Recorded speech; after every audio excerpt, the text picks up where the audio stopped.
ತುಮಕೂರು ಜಿಲ್ಲೆಯಲ್ಲಿ ಎತ್ತಿನಹೊಳೆ ಏನು ಬರಬೇಕು. ಹಿಂದೆ 9 ವರ್ಷದಿಂದ ಅದು ಯೋಜನೆ ಸ್ಟಾರ್ಟ್ ಆಯ್ತು. ಇನ್ನು ಬರೋದು ಲೇಟ್ ಆಗ್ತಾ ಇದೆ. ಕೆಲವು ಕೇಂದ್ರ ಸರ್ಕಾರದ ಅಡಚಣೆಗಳನ್ನ ಪರಿಹಾರ ಮಾಡಬೇಕು.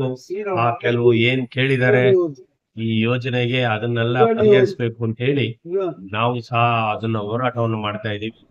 ಏನಾದ್ರೂ ಮಾಡಿ ಫೆಬ್ರವರಿ ಒಳಗಡೆ ನೀರು ಈ ತುಮಕೂರು ಜಿಲ್ಲೆಗೆ ಬರಬೇಕು ಅಂತ ಹೇಳಿ ನಮ್ಮ ಹೋರಾಟ ಇದೆ. ನಾವು ಆಲಪ್ಪನವರು ಜಿಲ್ಲಾಧ್ಯಕ್ಷರು ಎಲ್ಲರೂ ಸೇರಿ ತುಮಕೂರು ನಗರಕ್ಕೆ ಸುಮಾರು 2.5 TMC ನೀರ್ ಬೇಕಾಗಿದೆ, ಕುಡಿಯೋ ನೀರು. ಈ ನೀರ್ ಬರ್ಬೇಕಂದ್ರೆ ನಾವೆಲ್ಲ ಹೋರಾಟವನ್ನು ಮಾಡ್ಬೇಕು. ಎಲ್ಲಾ ತುಮಕೂರು ನಾಗರಿಕರು ಎಲ್ಲರೂ ಏನ್ ಇವತ್ತು ಹೇಮಾವತಿ ಆಫೀಸ್ ನಾಳೆ ಬೆಳಿಗ್ಗೆ ಅವ್ರು ಕರೆದಿದ್ದಾರೆ. ನಾವೆಲ್ಲ ಹೋಗಿ ವಿಚಾರವನ್ನ ತಿಳ್ಕೊಂತೀವಿ. ಏನಾದ್ರೂ ಅವರು ಶೀಘ್ರಗತಿಯಲ್ಲಿ ಮಾಡಲಿಲ್ಲ ಅಂದ್ರೆ ನಮ್ಮ ಹೋರಾಟ ಕಂಟಿನ್ಯೂ ಆಗುತ್ತೆ.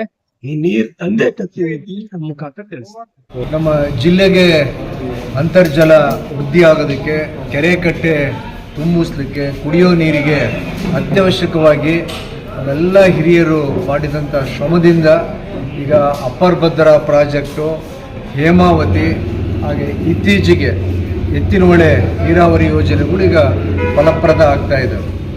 ಈಗ ಎತ್ತಿನಹೊಳೆಗೆ ಕಂಟಕ ಉಂಟಾಗಿದೆ. ಅದಕ್ಕೆ ಸಮಸ್ಯೆಗಳನ್ನ ಕೇಂದ್ರ ಸರ್ಕಾರದ ಕೆಲವು ಇಲಾಖೆಗಳು ಮಾಡ್ತಾ ಇರೋದ್ರಿಂದ ಇದರ ವಾಸ್ತವಾಂಶ ಏನು, ಯಾಕೆ ತೊಂದರೆಗಳಾಗ್ತಿದ್ದಾವೆ, ಪ್ರಶ್ನೆ ಮೇಲೆ ಪ್ರಶ್ನೆ ಯಾಕೆ ಕೇಂದ್ರ ಸರ್ಕಾರದವರು ಕೇಳ್ತಿದ್ದಾರೆ, ಸಮಿತಿಗಳು ಏನಕ್ಕೆ ಇಲ್ಲಿಗೆ ಭೇಟಿ ಕೊಡ್ತಿದ್ದಾರೆ ಅಂತೇಳಿ ಸರಿಯಾದ ಮಾಹಿತಿ ತಗೊಳ್ಳೋದಕ್ಕೆ ನಾವುಗಳೆಲ್ಲರೂ ಸಾಮಾನ್ಯ ಜನರು ಹಾಗೂ ರೈತರೊಂದಿಗೆ ನಾಳೆ ಗುರುವಾರ ಎತ್ತಿನಹೊಳೆ ಹೇಮಾವತಿ ಕಚೇರಿಗೆ 10:15ಗೆ ಭೇಟಿ ಕೊಡ್ತಾ ಇದ್ದೀವಿ. ಈಗಾಗಲೇ ಇದೆಲ್ಲ ವಿಷಯ ಬಿಸಿ ಕಾವು ಏರಿದ ತಕ್ಷಣವೇ ಕೇಂದ್ರ ಸರ್ಕಾರದವರೇ ಇಲ್ಲಿಗೆ ಫೋನ್ ಮಾಡಿ ಅಧಿಕಾರಿಗಳಿಗೆ ಡೆಲ್ಲಿಗೆ ಬರಲಿಕ್ಕೆ ಹೇಳಿದ್ದಾರೆ.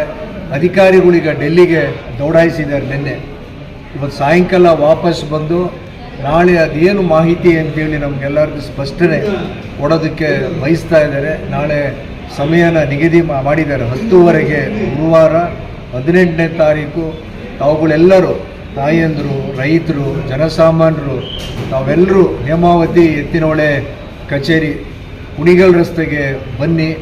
ಅಧಿಕಾರಿಗಳು ಏನೀಗ ಡೆಲ್ಲಿಯಿಂದ ಮಾಹಿತಿ ಹೊತ್ತು ಬಂದಿದ್ದಾರೆ ಅಲ್ಲಿಗೆ ಹೋಗಿ ಅರ್ಜೆಂಟಾಗಿ ಹೇಳಿ ಕಳಿಸಿದ್ದಕ್ಕೆ ಅದನ್ನು ಸ್ಪಷ್ಟವಾದ ಮಾಹಿತಿನ ತಗೊಳ್ಳೋಣ ಅಂತೇಳಿ ಈ ಮುಖಾಂತರ ಕೋರ್ಲಿಕ್ಕೆ ಬಯಸ್ತೀನಿ. ಹಾಗೆಯೇ ಇವತ್ತೆಲ್ಲ ಮುಖಂಡರು ಇವತ್ತಿಲ್ಲಿ ಜಿಲ್ಲೆಯ ವಿವಿಧ ಭಾಗಗಳಿಂದ ಇಲ್ಲಿಗೆ ಆಗಮಿಸಿದರು.